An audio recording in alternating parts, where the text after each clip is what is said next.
welcome to another episode of Woody's Roundup. I'm Laura, and Woody's joining us over there. Hi, Woody. Hello. I just wanted to let you know someone's poisoned the water hole. Oh, jeez. So be alert. Don't drink the water.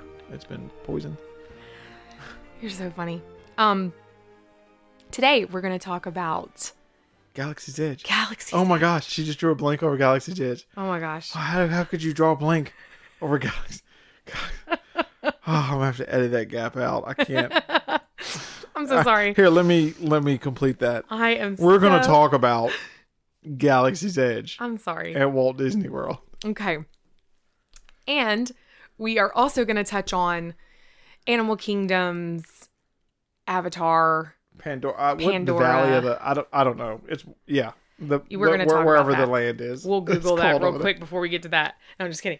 So we're also going to talk about some other experiences in Animal Kingdom that we got to experience this year.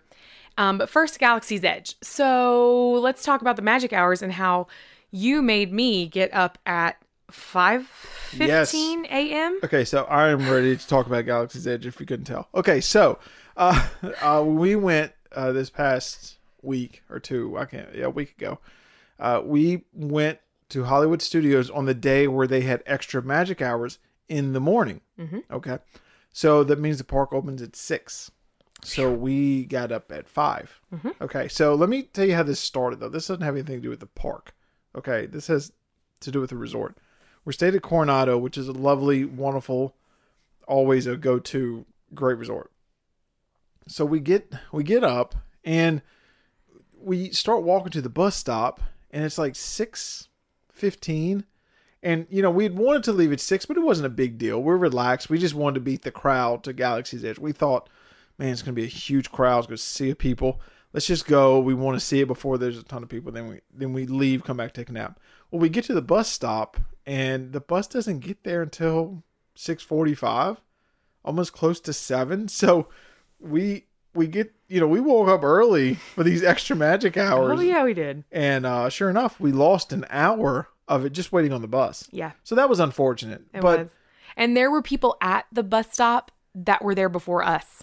That were waiting for the 6 o'clock open. That were waiting for the 6 o'clock open, and the bus never showed, and it was quite sad. Yeah. So we'll push that to the side. We were in such a good mood. It really didn't matter. That's right. So we get to Hollywood Studios, and it's still dark. So that was kind of a fun feeling, like it was still dark, and it was a good crowd of people already there, though, at like 6:45 or 6:50. So we make a beeline to Star Wars Land, Galaxy's Edge. But we really don't know where it's at. We didn't do our research, so we were like, we want to go. We want to go. They got the Smuggler's Run, blah, blah, blah, blah. We want to go. So we go, we keep walking. All of a sudden we pop up on Toy Story Land. Yeah. And that was lovely. Like, we walked around the corner and we had heard that it opened and saw pictures, but it was like, oh, this is beautiful. This is cute. Like, look at the lights. Like, so that was a pleasant surprise. So then we kept walking, and then all of a sudden we see like this little tunnel area. We're like, oh, okay, that must be it. And sure enough, that was it. And so you walk down this like ramp with these. First, let me say, everything in this, in that park or that land, is just next level attention to detail. Like, it is absolutely unreal. Like the lights, the trash cans. Like, you're walking down, and then we heard when you walk into I don't even know what part it is, but you walked and you hear the ship go, like, it sounds like a ship is going over your head. It's just crazy. Mm-hmm. It is the attention to details up. So when you walk in and it kind of opens up to like the Smuggler's Run ride and stuff like that area, you just have to take a second. You really do have to just, for a second, look around and say, people made this. Like, this is not an actual outpost in a galaxy far, far away that people still like. This is, I can't believe, like, up until a couple months ago, people were like with hammers and stuff working on this, so it was for me, it was like breathtaking. Now, what did you think when you saw it for the first time? So we don't have kids, but I thought to myself, this is why parents bring their kids. So you see the look and I saw the look on Woody's face. Oh, Like, I could not. And let me say this too. Like, I'm a Star Wars fan, okay, but my star preference show is Star Trek, right? So two very different worlds. So I appreciate Star Wars. I love Star Wars. I've seen them all. I've seen them all 100 times, and I love it. But for me to be in that much of shock, I cannot imagine a diehard Star Wars fan or a little kid that, like, I cannot imagine the look on their face when they got there and you see the Millennium Falcon sitting there, and it's like, it was a moment where like for me, I'm 38 years old. It was a moment where I had to, like, oh, let me catch my breath. Okay, this is so, what's the word? The hyper realism of it. Like, it's almost like, I've always said, and it's very geeky of me to say, I wish Star Trek was real because I want to be on the ship. I want to hear the hum of the ship. Like, there's something about watching Next Generation to me that I love the show. It always makes me a little sad. I know this sounds pitiful. It always makes me a little sad too when I watch it because I wish it was real. Because I would absolutely want to be on that ship and see the stars flying by and hearing the ship. And for the first time in my entire life, going in this world, you have that feeling. Like, I'm here. yeah. Like, I'm here. Like, this is not a theme park. This is actually, this is a real land. And I have been transported here. And it's wonderful. You hear the noises, the engine start up. But yeah, so I had to catch my breath several times. And I think for me, as a semi Star Wars fan, I enjoy the movies. I particularly like the three, classics. I love Yoda. The OGs. Thanks.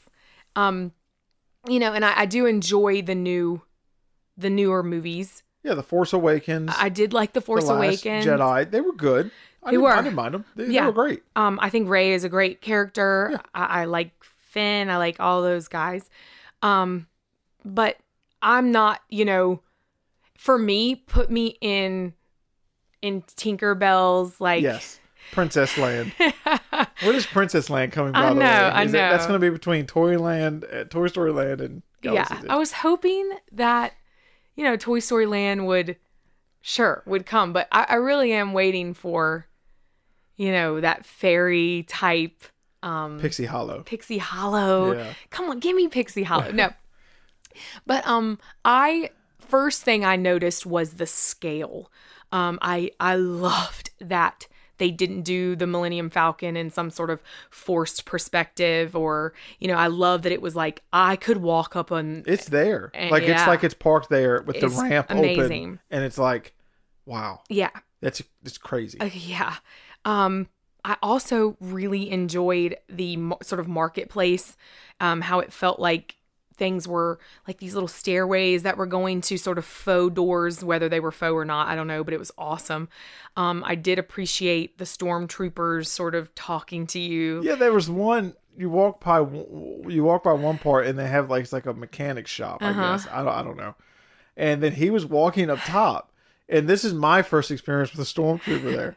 And it's like he looked at me and talked to me. Yeah. And the stormtrooper was like something, I can't remember what he said. With the data pad. Yeah, it was just like, it took me a second. It was like, yeah. Oh, wow. Like, I loved it. Yeah. I absolutely loved the attention to detail.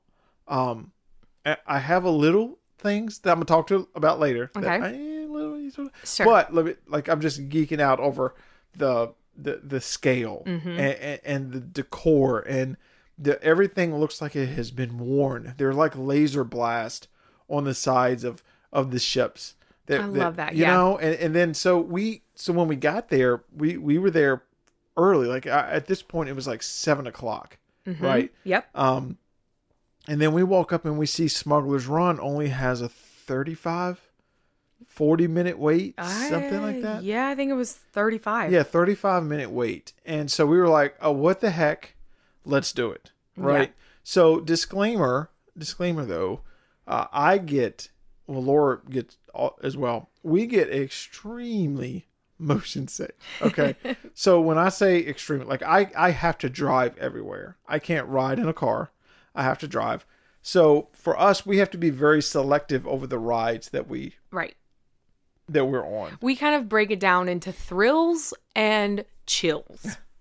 If we do a thrill ride, it's the last ride of the day and we're going back to if we even do one. Right. You know, so for us, and now I'm going to put this on my shoulders. I did not properly research Smuggler's Run. Mm-hmm. You know, I heard it was a new ride. Yep. That it was awesome. Mm-hmm. And we wanted to do it. I didn't research what it was about. Right. Like I just geeked out. Like, okay, let's do it. Yeah. So we go in to do that. And the queue for this ride is a ride in itself, in my opinion. Yes. I would have liked, honestly, if you just had that where I could walk through, that's fine. That's enough of a ride for me. Because the part where you walk in and then like the I don't know what they're working on the engine or something, and it revs up and then it overheats. And that, you're in the smuggler's bay. Yes. You're in where they've stolen parts or they've brought in things and they're trying to fix it up to sell or whatever. And so that just had this level of detail that you haven't seen it before. No. Like in no other park, like can you walk in and like you feel the engine cut on and it overheats and even the vents open up and the laser blast on the side. So just all in all, the attention to detail, it just blows you away. Okay, so then you get to the ride. Okay, and the animatronic of him what's his name? Oh gosh. You're asking me? Yeah, I tell someone's gonna be like he is not even a fan. All right, but let's just say this: the animatronic is amazing when you walk in and before you get your ticket. It's just again attention to detail. Attention to detail is crazy.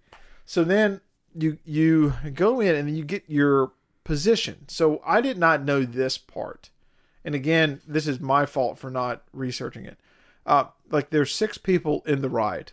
You're one of 6, and you're given a position to operate. I guess during the ride. Like there's 2 pilots, 2 gunners, and engineers.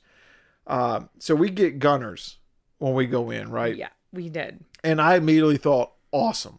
I just get to shoot stuff. This is great. And I was not disappointed. And I actually liked that position.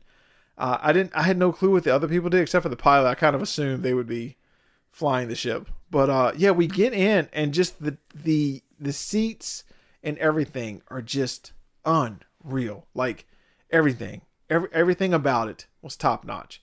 And then I say game. That's funny because it's like a video game. Then the ride started, you know? Yeah. And what was your initial thought? You sit down in the seat. We've gone through this awesome queue. We're given the gunner tickets. What are you thinking at that point? Let me tell you what I thought. Okay. So again, going in no expectations, didn't really understand what we were doing. I knew it was going to be some sort of virtual thing, where it was like Flight of Passage where, you would sort of see rather than ride. Not like a Haunted Mansion ride, but like a visual VR ride. Yeah. So I knew that because obviously we're 6 deep in this little closet, it felt like.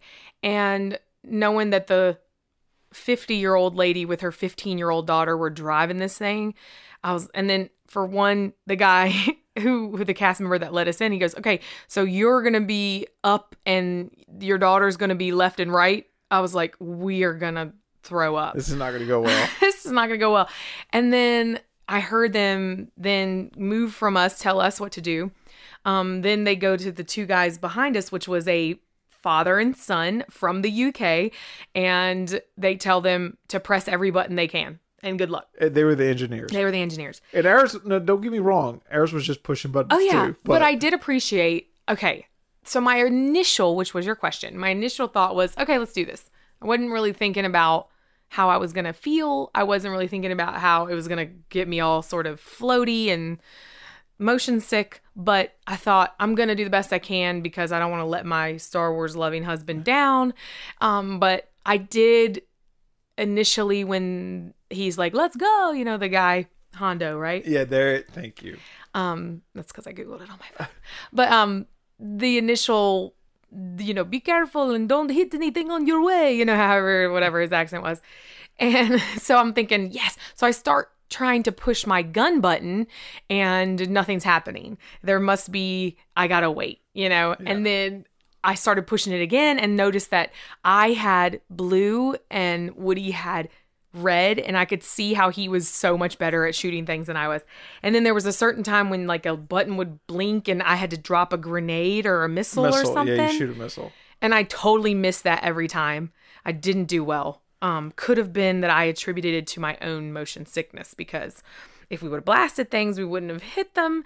And then I felt really bad for the kid behind me. I did too. I did. Yeah, because when I sat down, the first initial thing when you sit in the ride is like, wow, we're in the Millennium Falcon. Yes. Like when you sit down, that was really cool. The cockpit is just, you feel like you're there. Yeah.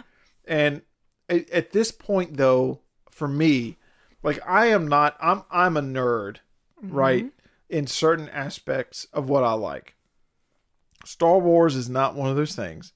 I love the world, and I'm lumped into it because I like sci-fi. But like I don't know every single term or every character. So for me at this point, I was like, all right, I'm good with this story. I don't need any more. I don't need. Yeah, I just want to fly. I just want to shoot. It doesn't matter to me, like what we're hauling. I don't care. Like at this point, I'm in there. Let's go. Like punch it. Yeah. Right. And then, so like you start, and I guess my initial thing was by this time, I really hadn't seen Chewie. Right. Or, anybody I recognized. No. And this is being me, my point of view, loving the originals, watch the prequels and the new ones. Like I know of everything. Yeah. But like at this point I'm like, I haven't seen Chewie yet. That's weird. But then you take off and it's like I instantly like, oh boy, we're gonna get sick. But I wanted to enjoy the ride, so you just try to block it out. The coolest part of the entire ride for me was when she punched it. Yes. Now, what was funny was they didn't know to punch it. So the kind gentleman behind us had to tell her, punch it, push it up, push it. He told her what to do. So my whole thing about this ride is that it's really based off who you're with in there. And that's unfortunate. Yeah. I do not like those type of rides. No. I absolutely don't like Cooperative? No. I don't even, it wasn't even, the story is like a whole side thing. Yeah. And I know an unbelievable amount of work went into building this ride. And Imagineering, the story, everything. So I'm not at all knocking that. But for the casual person, you spent too much time on it. You didn't need to. Right. Like, everyone just wants to fly the Millennium Falcon and do that. Like, the whole getting the, I don't even know. The cargo and doing that was just like, and I know we're in space. I know it's going to be dark. I know that we're in the vastness, but like I would have loved to seen more lands as we flew, and we'll talk about the Avatar one ride later. But I don't know, like you just push buttons. Yeah. Like you're just pushing buttons the whole time. And the buttons aren't even in front of you. You're punching buttons to the right. To the right and left. And so if you're an engineer, you're not even looking at the screens. You can't even see what's going on. That's what the gentleman said behind me was, I would have liked to have seen where we were going because I had to keep my head to the left to push all my buttons. And if I didn't push my buttons, then we weren't going to get any cargo, which we ended up getting one thing. Which I don't even know if we won or lost. We lost because the cast member goes, yeah, you didn't do so good. Yeah. We didn't get any cargo. But here's the thing. I feel like it's too detailed. It is. It's like, don't worry about the cargo. Don't worry about the guns. It was way too detailed. I wish that there was an animatronic Chewie in front of us and we just happened to be smuggled onto the Millennium Falcon. Then Chewie notices that we're there and then all of a sudden we have to go turn around through dangerous space and he's trying to get us back to Batuu or wherever we are. Yeah. What's it called? Batuu. See, this ride, like we got off and it was just like, okay. I don't need to do it again. but it was just pushing buttons basically. Yeah. And like I said, the first time you know they punched it, that was awesome. Yeah. That was okay. This is cool. But then, So cool. Then the rest of it was just like, yeah.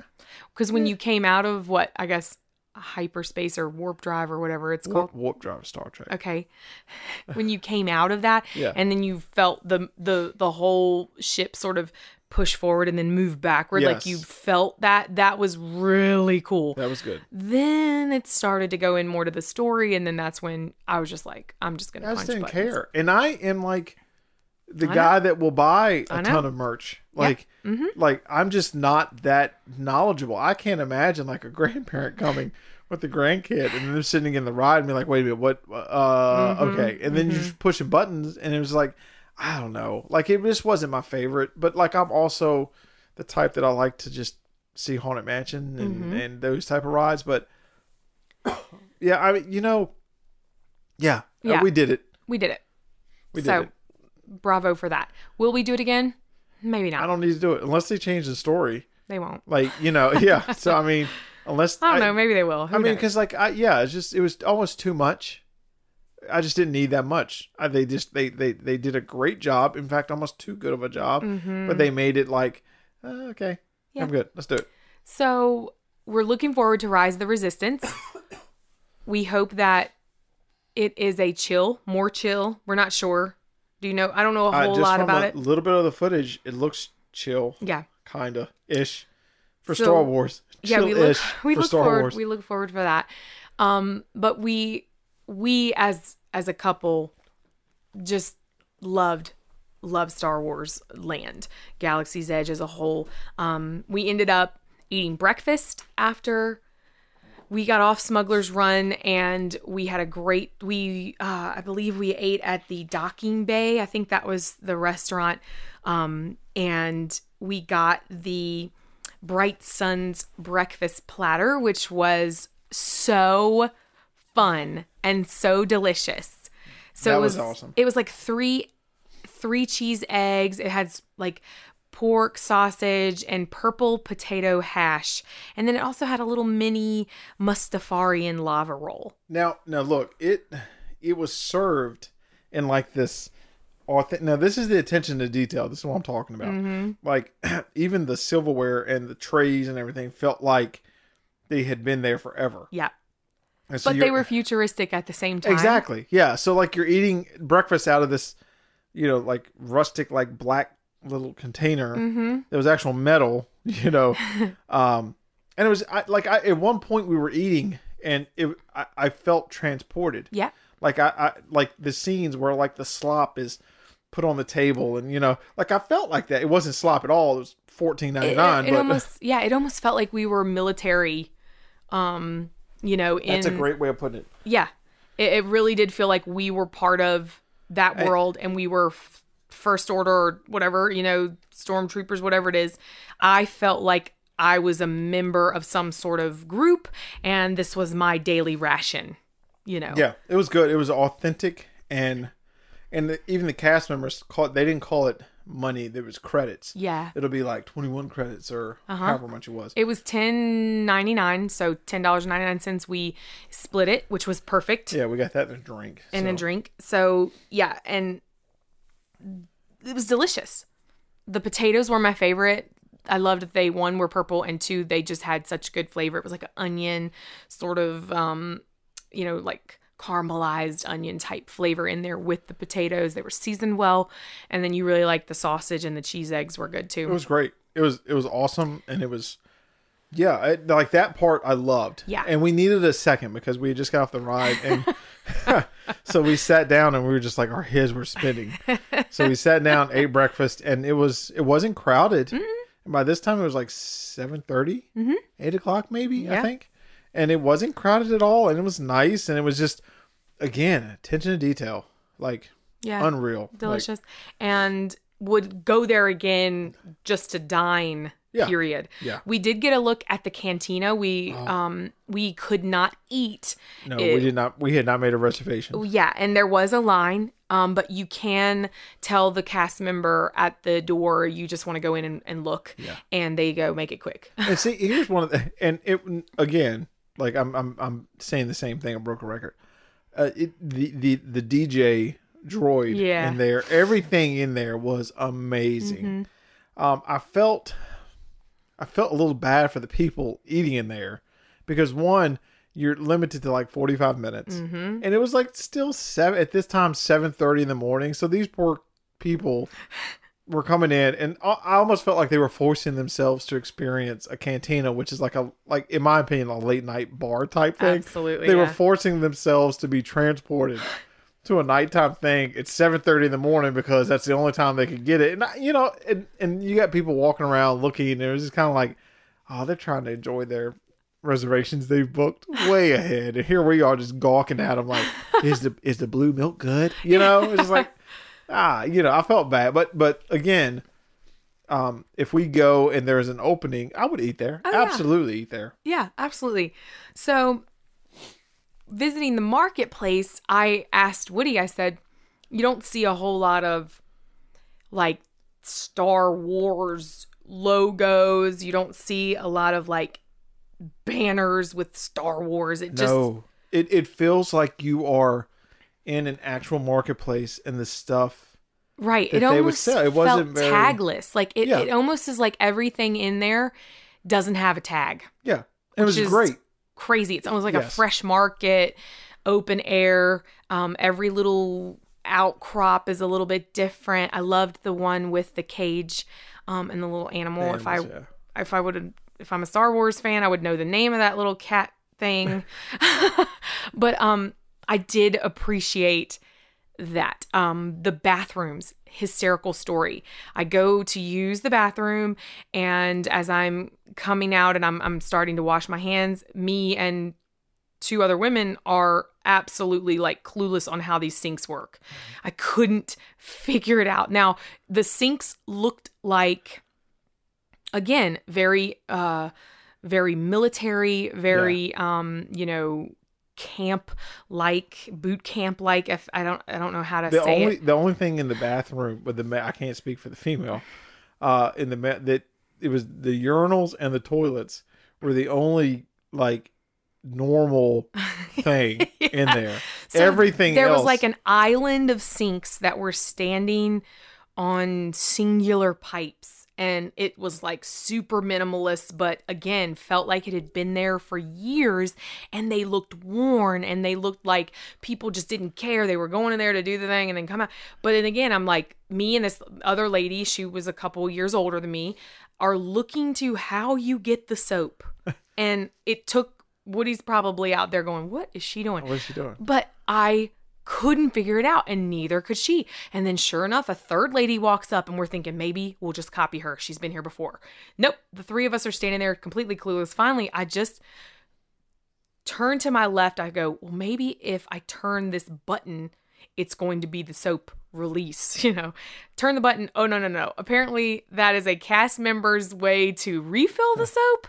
So I unlock this whole thing, but in that, saw the opening of where the soap comes out, and you literally have to, if you didn't know it was there, you would never have soap. So finally we figured it out. I walk across this little island of sink. I show the lady across the way, and then she shows the next lady. So maybe we just started something. Maybe, just maybe, we have now figured it out.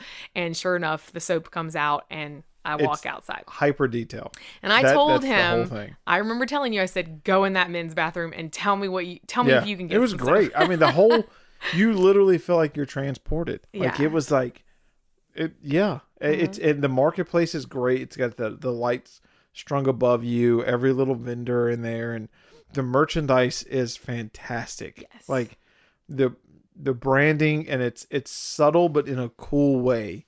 It's so. What was it? Black Spire Outpost. I love that. And it's just, as an adult, you're already kind of self-conscious when you're in the toy aisle anyway, buying like pops and stuff like that. Yeah, like we don't care. We don't care. But then like you go here and it's like, this is actual cool stuff. Mm-hmm. Like this is stuff that I would want out on the countertop of the house. Like this is stuff that's like legit, you know? And I really appreciated that their merchandise, you could tell it's catered to adults. Like don't get me wrong, there's a ton of kids stuff, but there was like some awesome adult stuff too. So I really liked that. I liked that it didn't have like a Star Wars logo on it. It didn't, not everything was like the Force Awakens. Yeah. It was actually like the Outpost, and it was themed for that area. Yeah. Which I appreciated. It felt like you take off your stormtrooper uniform and this is what you would wear on a normal day. Yeah. And that was really cool. So we did not buy a lightsaber. We did go into the place where they are made. Yes, because we chose to spend our money on Mickey's Not So Scary Halloween Party instead of the $200 lightsaber, which I will admit looked awesome. Awesome. So if I had the $200 extra, I would have done it.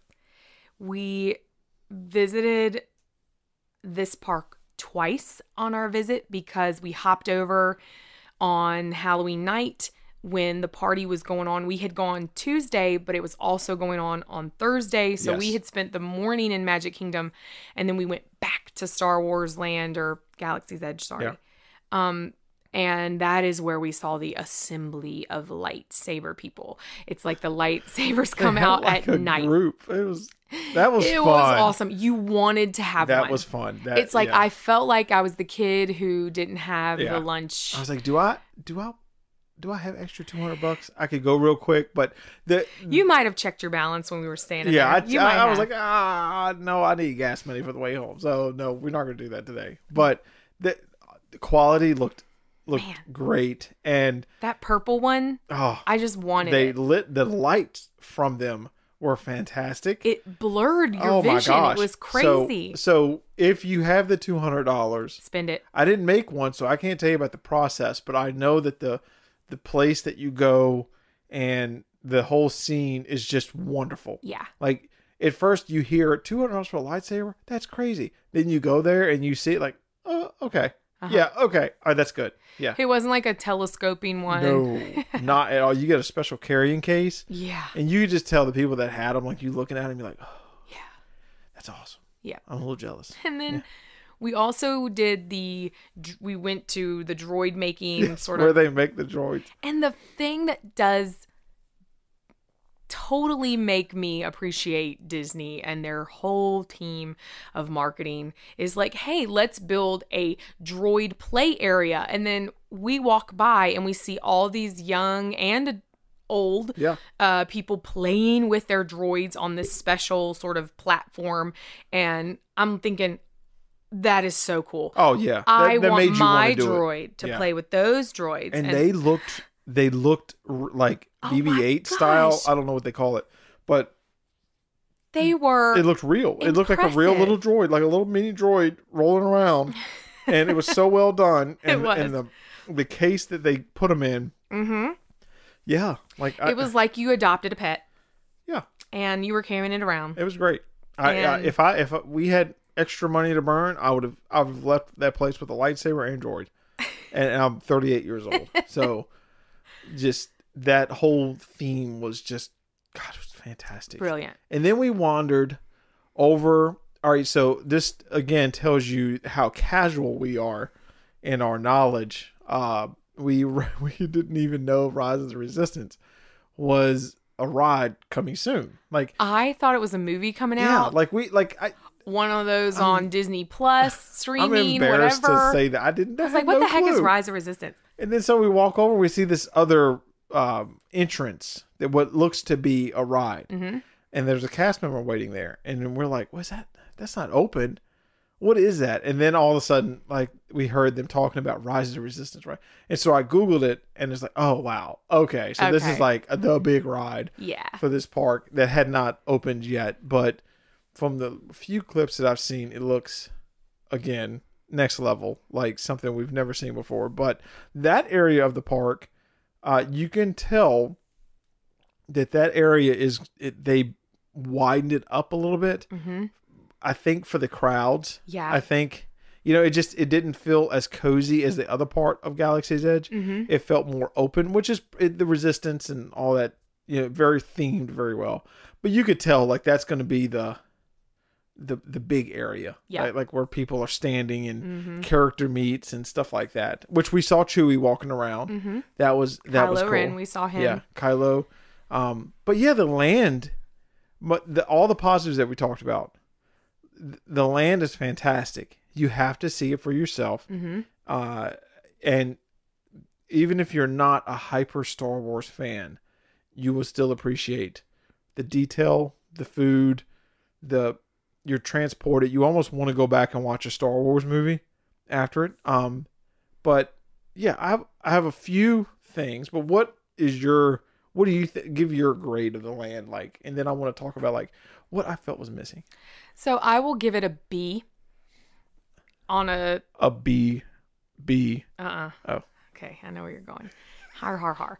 So, I thought reasons for not an A for me is because I want to see Yoda. I want to see Luke. I want to see Han. I don't care what people say.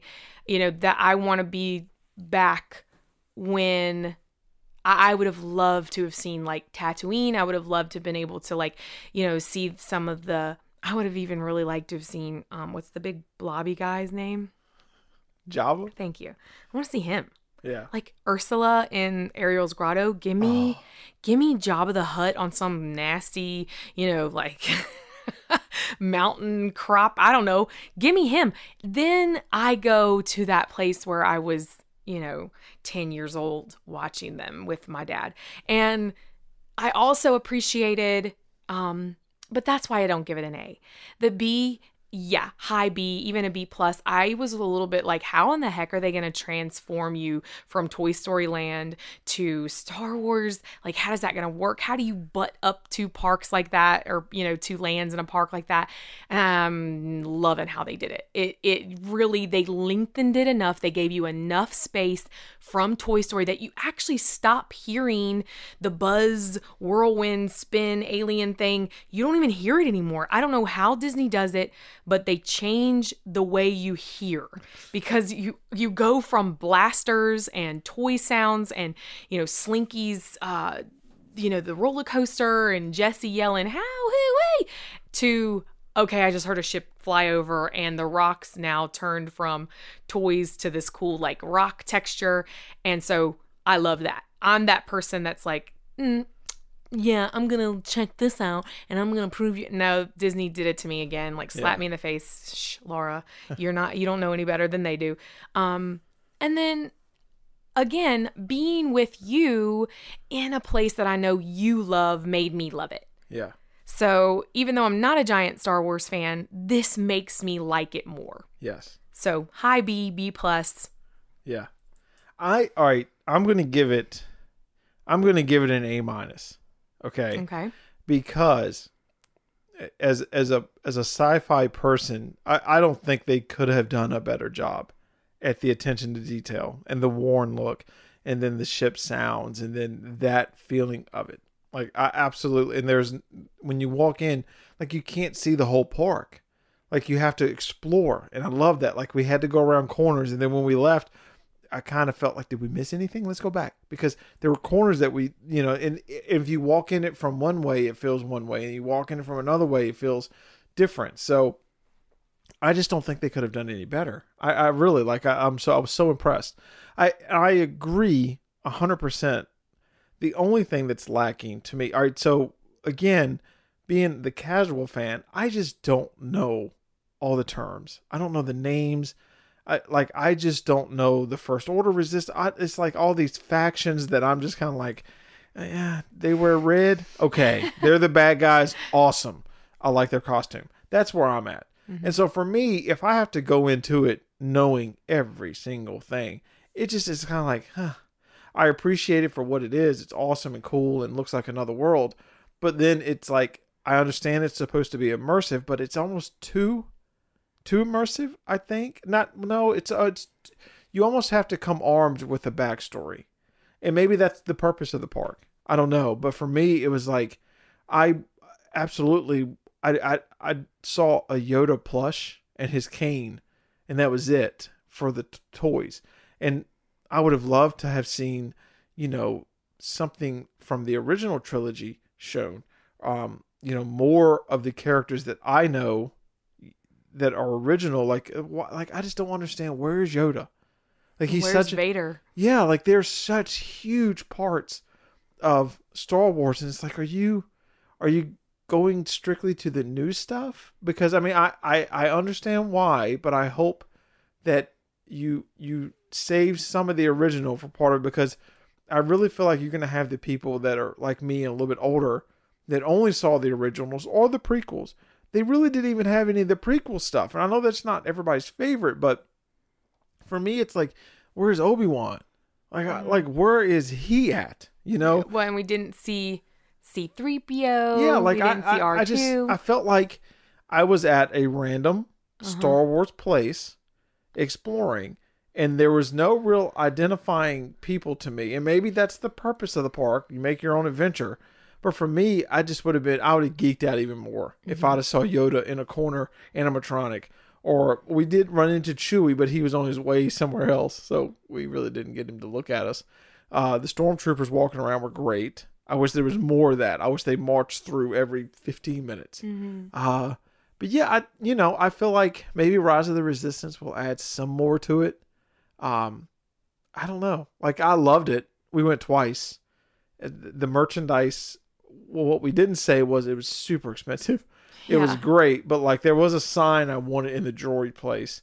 And I was like, man, this is really cool. It's got a metal backing, like a glass front. It was just like a little 8x11 sign. I'm like, I would like that for my office. I picked it was $150. Yeah. I'm like, is it a hologram that I'm not seeing? So it was super expensive, and you have to come to that park with a ton of money. Yeah. To spend, especially if you have kids, because they're going to want everything in that park, that part. But yeah, I would give it an A-.